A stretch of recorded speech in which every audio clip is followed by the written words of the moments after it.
मिठी नदीचा गाळ काढण्याच्या प्रकल्पातील कथित अनियमितता आणि निधीच्या कथित गैरवापर प्रकरणात ईडीने अभिनेता डिनो मोरियाच्या मुंबईतील घरावर छापे टाकले आहेत। सकाळी 8 वाजल्यापासून डिनोच्या घरावर ईडीकडून छापेमारी सुरू आहे। या प्रकरणी त्याची आधी मुंबई पोलिसांकडून चौकशी सुद्धा करण्यात आली होती।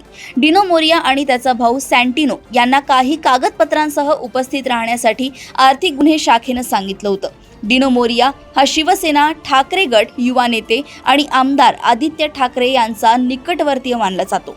मिठी नदी गाळ उपसा घोटाळ्या प्रकरणी ईडीने 15हून अधिक ठिकाणी छापे टाकल्याची माहिती समोर येत आहे। यात मुंबई आणि केरळमधील कोची इथल्या ठिकाणांचा समावेश आहे। महापालिका निवडणुकांपूर्वी ठाकरे गटाला अडचणीत आणण्यासाठी हा प्रकार सुरू असल्याची जोरदार चर्चा आहे।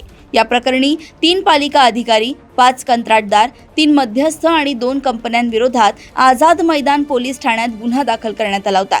या गैरव्यवहारामुळे पालिकेला 65 कोटी 54 लाख रुपयांचं नुकसान झाल्याचा आरोप आहे। आरोपी केतन कदम न्यायालयीन कोठडीत गेल्यानंतर आर्थिक गुन्हे शाखेला त्यांच्या व्यवहारांबाबतची माहिती मिळाली होती। डिनो मोरिया हा आरोपी कदमला गेल्या 25 वर्षांपासून ओळखतो।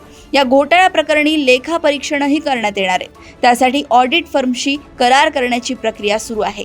या प्रकरणी विविध कंत्राटदार आणि त्यांच्याशी संबंधित बँक खात्यांचीही पडताळणी केली जाणार आहे।